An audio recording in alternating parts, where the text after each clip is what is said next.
मेरे प्यारे बच्चों, ईद कुछ मीठे बच्चे हो। इसलिए क्योंकि कुछ बच्चे वीडियो देखते ही नहीं है, वो प्रोनाउंस करने तक नहीं आता है, इसलिए मुझे बुरा लगता है।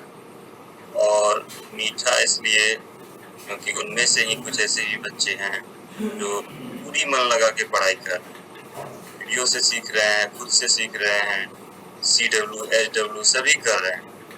तो उन सभी बच्चों को तो हैट्स ऑफ करना ही चाहिए, वेरी गुड। और आप जब तक एफर्ट नहीं कीजिएगा तब तक मेरा प्रयास कैसे बना रहेगा। ये आप जो है एफर्ट जरूर कीजिए।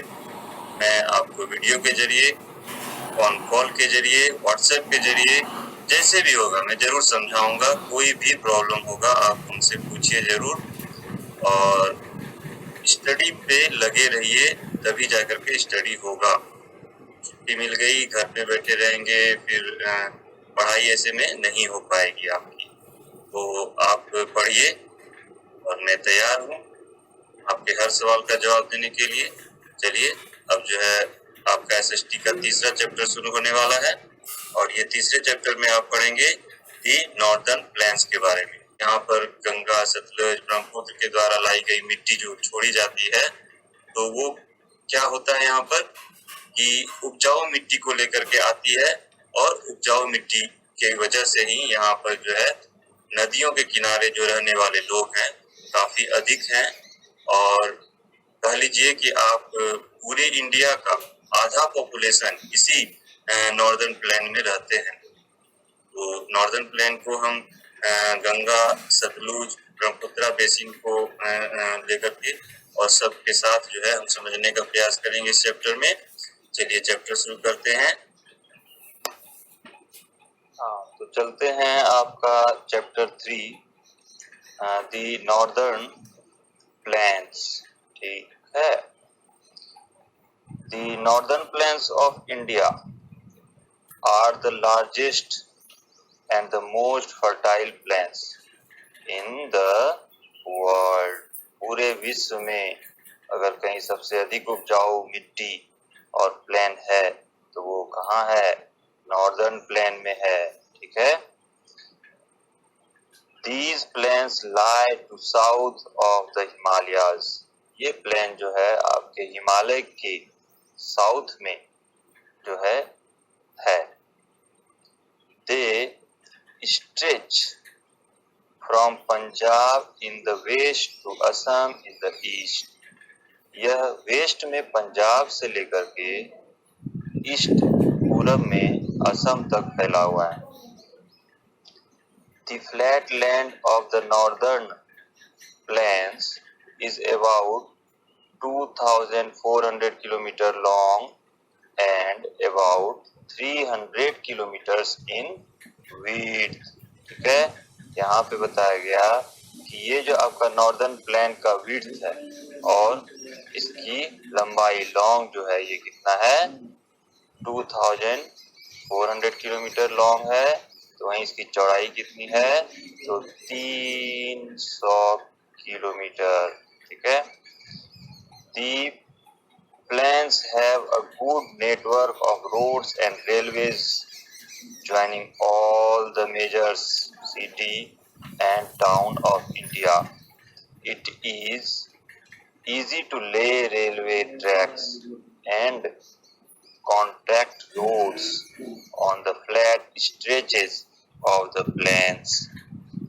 ये जो आपका प्लेन है यह बहुत ही अच्छा नेटवर्क शो करता है, वो चाहे रोड का नेटवर्क हो या रेलवे का नेटवर्क हो। ठीक है। और जहां तक शहर की बात है तो पूरे शहर को, टाउन को इस नेटवर्क से जोड़ करके रखने वाला जो है प्लेन यही है। इस प्लेन में रेलवे ट्रैक जो है बहुत ही अच्छे से बिछा हुआ है। जहां तक की बात है इस प्लेन रोड की बात करें तो वो भी क्या है, इस प्लेन में बहुत ज्यादा फैला हुआ है। अब यहाँ देखें तो आपको इसके बाद ये आपका 1 पैराग्राफ हुआ और 1 question is ready for you. आपका पहला क्वेश्चन है इस पैराग्राफ से, what is the length and width of the northern plain? Okay, this is the question. Now second paragraph. Most of India's rice is grown in the northern plains, because of which they are also referred to as the rice bowl of India. आपका most of the India जो है, आपका northern plain का जो भाग है, वहां पे ये राइस ज्यादा से ज्यादा उपजाया जाता है और होता भी है.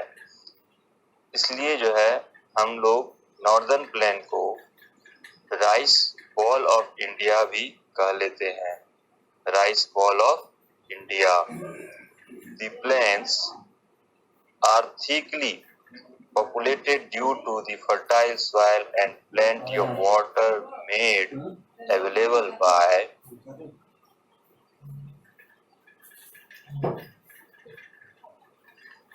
Himalayan rivers such as Ganga, Satluj, Brahmaputra.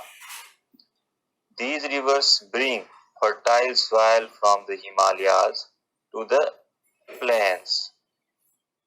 This fertile soil, called silt, consists of land, rocks and minerals. Silt is also known as alluvial soil. आपको इस पैराग्राफ में बताया गया कि ये जो आपका नॉर्दर्न प्लेन है, ये थिकली पॉपुलेटेड है. यहाँ ज्यादा से ज्यादा जनसंख्या पाया जाता है. किसके कारण? तो फर्टाइल सॉइल, यहाँ पे उपजाऊ मिट्टी के कारण जो है यहाँ ज्यादा से ज्यादा जनसंख्या पाया जाता है. अब ये उपजाऊ मिट्टी होता कैसे है? तो ये वाटर जो रिवर लेके आती है, उसके कारण जो है हमारी नॉर्थ ईस्ट और नॉर्थ साइड में जो प्लेन है उसकी मिट्टी उपजाऊ हो जाती है. अब कौन कौन सी रिवर आती है मिट्टी लेकर के? तो गंगा, सतलुज और ब्रह्मपुत्रा. ये गंगा बेसिन भी कहा जा सकता है, सतलुज और ब्रह्मपुत्रा बेसिन. ठीक है, ये तीन बेसिन जो होता है अपने साथ फर्टाइल सॉइल को लेकर के आती है और प्लेन, नॉर्दर्न प्लेन में इस तरह से बिछाती है कि वहां पे खेती भी होती है बहुत अच्छी, चावल की और भी कई चीजों की. और जो सॉइल वो ढो करके लाती है उसको हम सिल्ट बोलते हैं. क्या बोलते हैं? सिल्ट. सिल्ट. और ये जो होता है सिल्ट के अंदर बहुत सारे चीज मिले होते हैं. क्या क्या? तो सैंड, बालू भी मिला होता है, रॉक, पत्थर वगैरह, मिनरल्स वगैरह भी इसमें मिला होता है. अच्छा, सिल्ट को एक और नाम से जानते हैं जिसका नाम है एलुवियम. एलुवियम जो है सिल्ट का दूसरा नाम है. Now your question is ready for you. This is the second question for you. Right the name of 3 Himalayan rivers. Okay. Next, river basin of the northern plains. अब northern plain में कितने river basin हैं और उनको कैसे बांटा गया है, इसके बारे में देखते हैं. A basin is an area which is watered or drained by a river and its tributaries. Basin क्या होता है? यह वह एरिया होता है जो वाटर के द्वारा ड्रेन किया होता है, बनाया गया होता है, और ये रिवर वाटर के द्वारा बनाया हुआ होता है. ओनली रिवर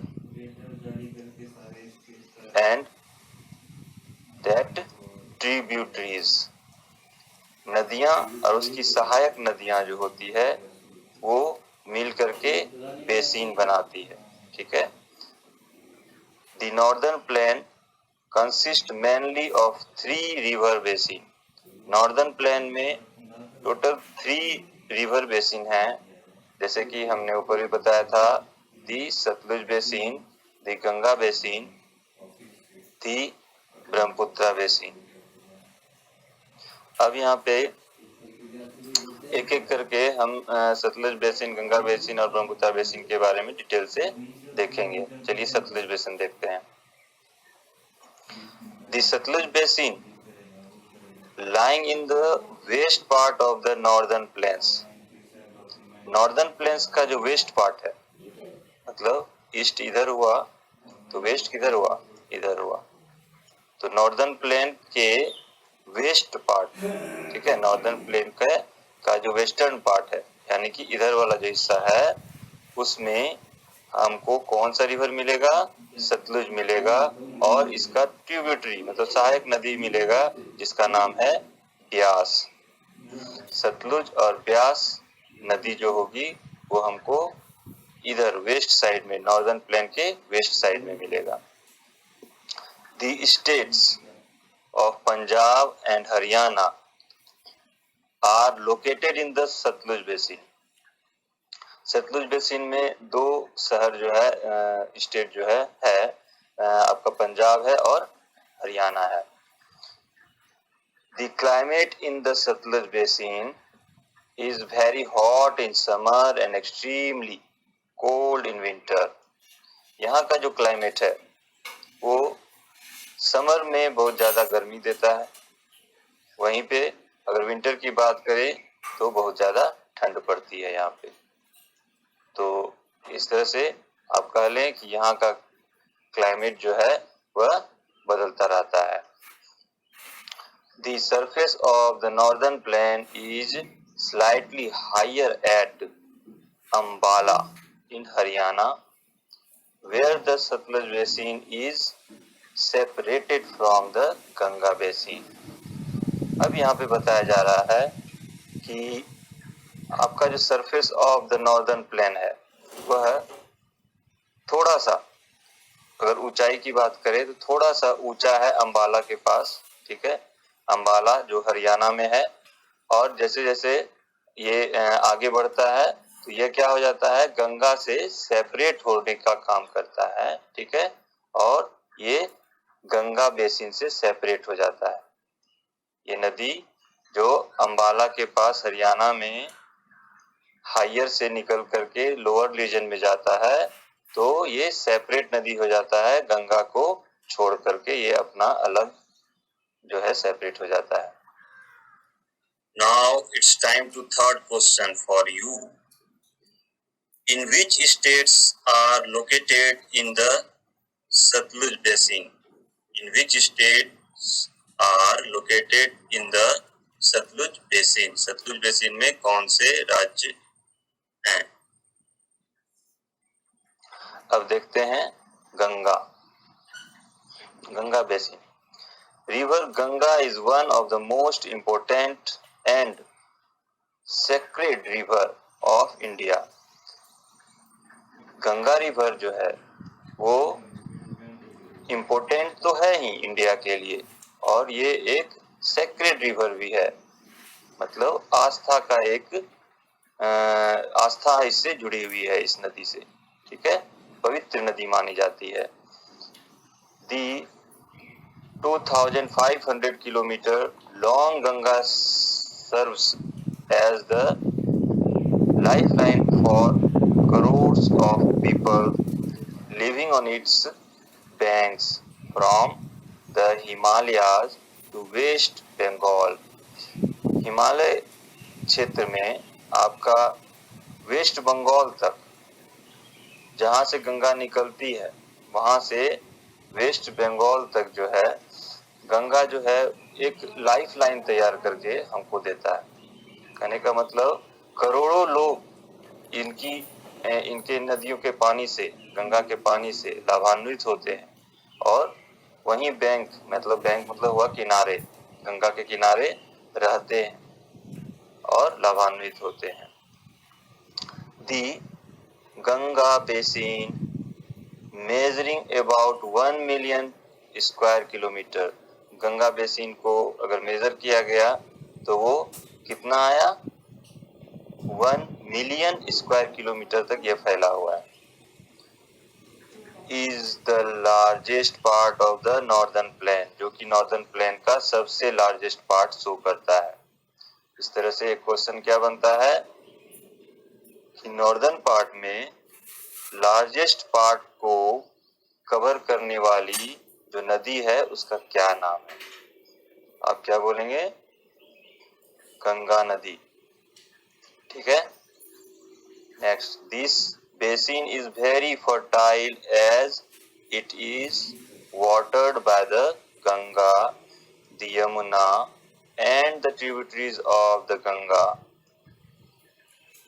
ये जो गंगा का बेसिन है काफी उपजाऊ है। क्यों?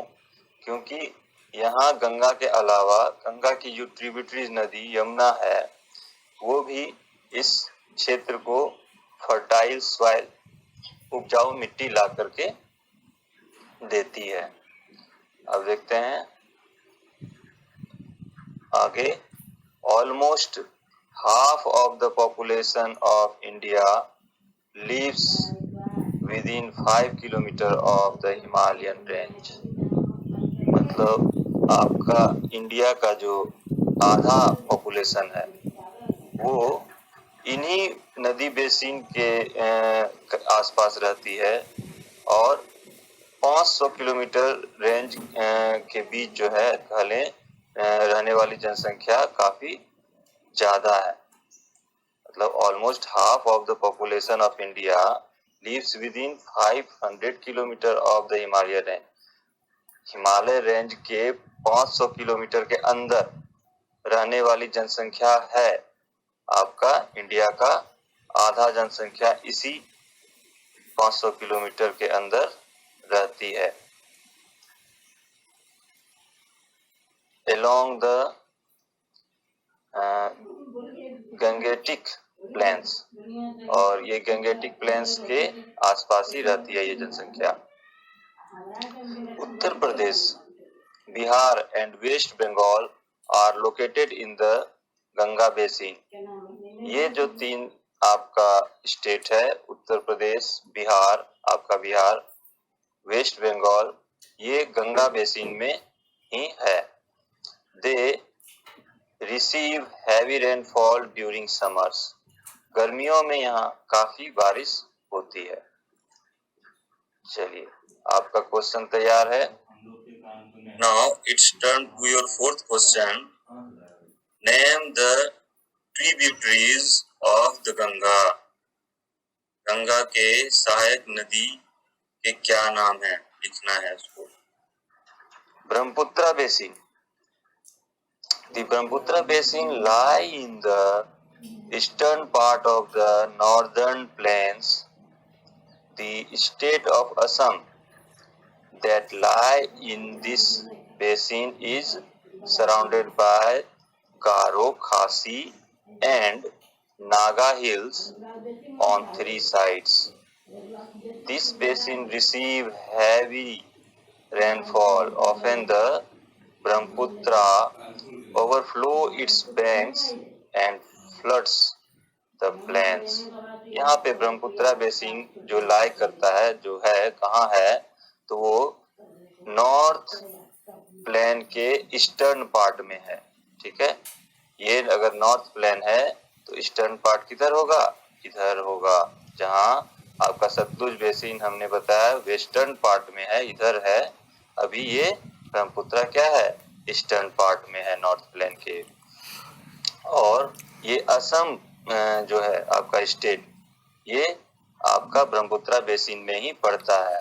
और असम की खासियत ये है कि ये तीन ओर से घिरा हुआ है हिल से मतलब पहाड़ी से। वो है कौन कौन पहाड़ी है, गारो, खासी और नागा की पहाड़ी जो है वो तीन ओर से घेरी हुई है असम को। ठीक है। और अगर हम रेनफॉल की बात करें तो यहाँ जो है इस बेसिन में भी हैवी रेनफॉल देखा गया है। और ऑफन ब्रह्मपुत्र ओवरफ्लोज, हमेशा क्या होता है, कभी कभी ये जो ब्रह्मपुत्र नदी है वह ओवरफ्लो हो जाता है, तो इसके बैंक्स मतलब कि इसके किनारे में रहने वाले प्लेन और लोग जो होते हैं वह फ्लड का शिकार हो जाते हैं, बाढ़ का शिकार हो जाते हैं और उनको बहुत ही परेशानी होती है। This is the last question for you. Which of the state is surrounded by Garo, Khasi and Naga hills on 3 sides? Okay.